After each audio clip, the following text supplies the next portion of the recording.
For 26 years, this case haunted Japanese police. It was once considered a cold case on the same level as the infamous Setagaya family murder, a crime many believed would never be solved. And yet, against all expectations, it was suddenly cracked. In this episode, we'll walk through the full story, from the beginning of the crime to the latest developments that finally brought the truth to light. The case is known as the Nagoya Nishi Ward housewife murder, and it took place in Inao-cho 5-chome, Nishi Ward, Nagoya City. The victim was Namiko Takaba, a 32-year-old housewife who lived in a local apartment building. The sequence of events itself was not complicated. On the afternoon of November 13th, 1999, at around 2:30 p.m., the landlady of the building was going door to door, handing out persimmons she had grown herself. When she arrived at the Takaba residence, no one answered the doorbell. She decided to hang the persimmons on the door handle, but the moment she touched it, the door slowly opened. Inside, she saw a pair of legs lying motionless on the floor. When the door was fully opened, the scene became horrifying. In the hallway, leading from the entrance to the bedroom, lay a woman covered in blood. It was Namiko Takaba. Police were immediately called, and officers quickly arrived on the scene. Namiko was found lying face down, about 3 meters from the front door, surrounded by a pool of blood. Her head and neck were severely damaged from repeated stab wounds, and blood spatter covered the floor and walls nearby. She was already deceased. A forensic investigation soon followed. The autopsy revealed multiple stab wounds across her body, a blunt force injury to the left side of her forehead, and, most critically, deep stab wounds to her neck. The official cause of death was determined to be excessive blood loss caused by a severed right carotid artery. Her estimated time of death was between 12 p.m. and 1 p.m. But investigators made another crucial discovery. At the crime scene, they found blood that did not belong to Namiko. DNA analysis revealed it belonged to another woman with type B blood. This meant the killer was likely female and had been injured during a struggle with the victim. With this information and a fairly precise time window, police believed the suspect would be easy to find. They immediately began reconstructing Namiko's movements earlier that day. Here's what the timeline showed. At 9 a.m., Namiko's husband, Satoru Takaba, left for work, leaving Namiko at home with their 2-year-old son, Kohei. Because Kohei had been feeling unwell the night before, Namiko called a housewife neighbor on the 3rd floor, saying she planned to take her son to the hospital later that morning. They then left the apartment. Between 9:30 and 10:40 a.m., both the delivery driver and the same neighbor tried visiting Namiko's apartment, but no one was home.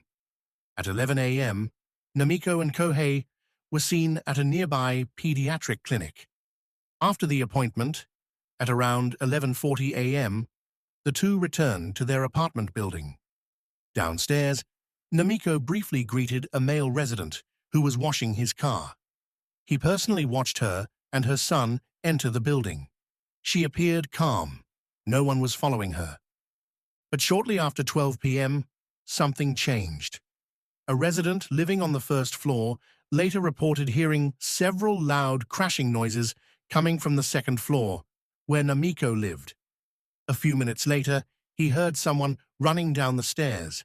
He couldn't see the person's face, but someone else did. At 12:15 p.m., a passerby noticed a woman with a bleeding left hand, walking away from the apartment on the west side, heading toward Inao Park.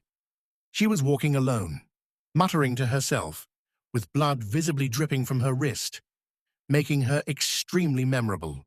She was described as around 160 centimeters tall, with shoulder-length black curly hair, and appeared to be in her 40s or 50s. Just 5 minutes later, at 12:20 p.m., another witness saw a woman matching the same description in a narrow alley near Shotoku Temple, about 400 meters from Inao Park. This time, the description was more detailed. She was wearing a pink sweater, dark pants, and high-heeled shoes. Police later reconstructed the suspect's escape route based on these sightings. Along the path, investigators found multiple drops of blood. DNA testing confirmed the blood matched the unknown female DNA found at the crime scene. The woman seen by witnesses was the killer. Based on all evidence, witness testimony, DNA, and police dog tracking, the suspect fled on foot. She traveled west, past the apartment, entered Inao Park, washed her wound at a public sink, then continued toward Shotoku Temple. After that, she vanished. Given the route and the lack of further sightings, police believed the suspect was familiar with the area, likely a local resident of Nagoya. And yet, despite the detailed profile, the investigation stalled. Witnesses described her appearance as ordinary. Neither Namiko's husband nor nearby residents recognized her. Multiple wanted notices were released. None led anywhere. Police then shifted focus to motive. Due to the sheer number of stab wounds, especially the brutal attack to the neck, investigators initially believed the crime was driven by deep personal hatred. Friends described Namiko as kind, but sometimes blunt, someone who might unintentionally offend others. Another line of investigation involved Namiko's mother, who had once been implicated in a pyramid scheme-like health product scam. Police explored whether someone her mother had deceived might have redirected their resentment toward Namiko. That theory also went nowhere. Robbery was ruled out. Nothing was missing. An affair was ruled out as well. Namiko and her husband had a strong marriage. Satoru Takaba's ex-wife was also investigated, but quickly excluded. She was in Shizuoka at the time, had type O blood, and no opportunity to commit the crime. With all major motives eliminated, the case went cold. Yet strange developments continued. 2 years later, Namiko's 4-year-old son suddenly said, "The woman who killed Mommy works at a convenience store." Police investigated thousands of people based on that statement. Nearly 5,000 individuals. No suspect emerged. Eventually, the statement was attributed to unreliable childhood memory. But Namiko's husband never gave up. He hired private investigators, appealed online, and kept the case alive. In 2003, he gave interviews to investigative journalists, and later that year, a book about the case was published. In it, he raised 2 notable points. First, the killer made no attempt to disguise herself. No mask, no concealment, despite it being flu season when masks were common. This suggested a crime driven by emotion rather than planning. Second, police found a Yakult drink bottle at the scene, something the Takaba family never consumed. The killer had even spit the drink near the door. Satoru believed this behavior suggested psychological instability. The book reignited public attention. Hundreds of tips poured in, none useful. Still, Satoru preserved the apartment exactly as it was in 1999, paying rent for years to protect potential evidence.